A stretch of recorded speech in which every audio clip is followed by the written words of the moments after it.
को आगे ले जा रहे हैं, पहचान को मजबूत करते हुए उसकी एक पूरी झलक काशी की संस्कृति की, काशी की विरासत की, काशी के वैभव की पूरी झलक आप देख रहे हैं रोड शो में तस्वीरों के जरिए। जब प्रधानमंत्री नरेंद्र मोदी का काफिला आगे बढ़ रहा है, सड़कों के दोनों तरफ बड़ी संख्या में युवा हैं, महिलाएं हैं और एक तरफ बीएचयू है, आधुनिक शिक्षा का केंद्र है। उसमें हम जानते हैं कि तमाम विषयों की पढ़ाई होती है, तो तमाम वो संस्कृत पढ़ने वाले वेद पाठी छात्र हैं, छात्राएं हैं जो प्रधानमंत्री नरेंद्र मोदी का स्वागत कर रहे हैं। इस पूरे 5 किलोमीटर में तकरीबन 100 जगह पर हम देख रहे हैं कि छोटे बड़े मंच बनाए गए हैं, जहां काशी की संस्कृति की एक पूरी झलक दिखाई देती है। और ये तस्वीरें बताती हैं कि दरअसल काशी किस तरह से एक विकास मॉडल के तौर पर दुनिया के सामने है। काशी कैसे बता रहा है कि भारत जो नया बदलता हुआ भारत है, वो अपनी जड़ों को मजबूत करते हुए, पुष्पित पल्लवित सिंचित करते हुए आगे बढ़ रहा है। और तस्वीरों की झलक है, ये भारत की झलक है, ये काशी की झलक है जो अपने जड़ों को संजोते हुए आगे बढ़ रहा है, जो दिखा रहा है कि आज काशी में एक बड़े जगह पर आप देखें तो लटकते हुए तार नहीं दिखाई देते। काशी में आप देखें तो चमचमाती हुई लाइट दिखाई देती है। काफी अभी आज मैं बात कर रहा था सुबह, तो एक शख्स ने बहुत महत्वपूर्ण बात कही कि इसी लंका गेट के आसपास तमाम इन्वर्टर की दुकानें थी, अब इन्वर्टर की दुकानें बंद है क्योंकि 24 घंटे बिजली आती है, अब उसकी कोई जरूरत नहीं है। तो ये बदलाव की साक्षी काशी है जो बता रही है कि उत्तर प्रदेश किस तरह से बदला है, किस तरह से उत्तर प्रदेश एक काशी एक उदाहरण के तौर पर लोगों के सामने है। और ये तस्वीरों में प्रधानमंत्री नरेंद्र मोदी अभिवादन स्वीकार करते हुए, और यही वजह है कि सिर्फ किसी एक वर्ग के, किसी एक आयु वर्ग के युवा नहीं, केवल युवा नहीं, आप बड़ी संख्या में महिलाएं देख रहे हैं, बड़ी संख्या में आप बुजुर्ग देख रहे हैं। और तमाम हमने उन लोगों से बात की जो 11-12 बजे दिन में ही दोपहर में यहाँ आए थे, वो प्रधानमंत्री नरेंद्र मोदी की नजदीक से झलक देखना चाहते थे। तमाम लोग जो काशी के आसपास के लोग हैं वो भी प्रधानमंत्री नरेंद्र मोदी को देखने यहाँ पर आए हुए हैं। तो आज एक मेला लगा हुआ है, या कह सकते हैं कि पूरी काशी आज एक उत्साह से लबरेज नजर आ रही है। शैलेंद्र, एक चीज ये भी आपसे समझना चाहेंगे क्योंकि 100 से ज्यादा एक प्रकार के मंच बनाने की जानकारी मिली है, और उनमें से एक मंच इस वक्त हम देख रहे हैं, भगवान राम दरबार संभवतः नजर आ रहा है। हमको यहाँ पे हनुमान जी की वेशभूषा दरबार नजर आ रहा है। किस प्रकार से ये तमाम तैयारियां आज इस रोड शो में की गई है, जरा उसकी भी। तो ये भीड़ जो आप देख रहे हैं, अंदाजा लगा सकते हैं किस तरह का जबरदस्त जन समर्थन बीजेपी को।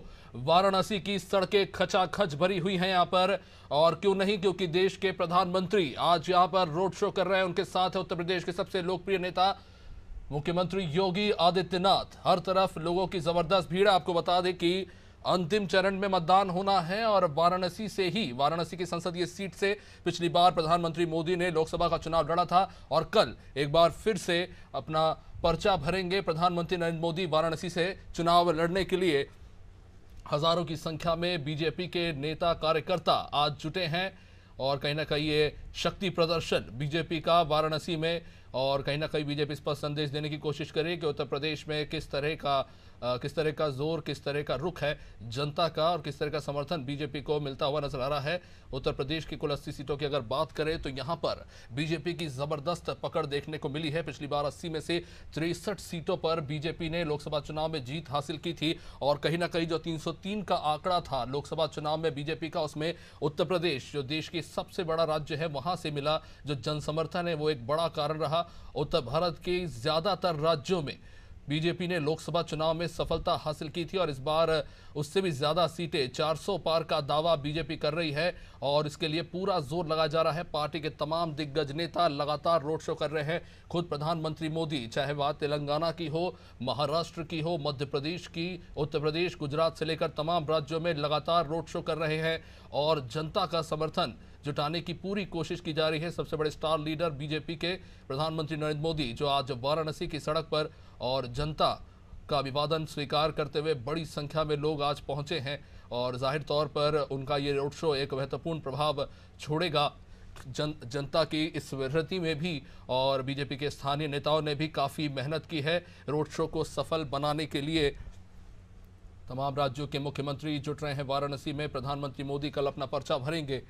वाराणसी से एक बार फिर उत्तर प्रदेश ही नहीं, देश के आध्यात्मिक क्षेत्रों में से एक वाराणसी, जहां पर बड़ी संख्या में हर साल श्रद्धालु जाते हैं, और जाहिर तौर पर यहाँ पर प्रधानमंत्री मोदी की लोकप्रियता का अंदाजा अब इस बात से लगा सकते हैं कि कितने ज़बरदस्त अंतर से पिछली बार का लोकसभा चुनाव वो जीते थे जब उन्होंने पहली बार इस सीट से चुनाव लड़ा था। वैसे इससे पहले तक प्रधानमंत्री नरेंद्र मोदी गुजरात की सीट से चुनाव लड़ते रहे हैं, लेकिन वाराणसी में जिस तरह का समर्थन उन्हें मिला है, एक बार फिर से प्रधानमंत्री मोदी वाराणसी से चुनाव लड़ रहे हैं और पूरी कोशिश बीजेपी की है जो मुद्दे, जो चाहे वो राष्ट्रवाद के मुद्दे हो या हिंदुत्व के मुद्दे, जिन्हें हमेशा प्रमुखता से बीजेपी ने आगे बढ़ाया है और उसे कहीं ना कहीं जनता का भी भरपूर समर्थन मिला है।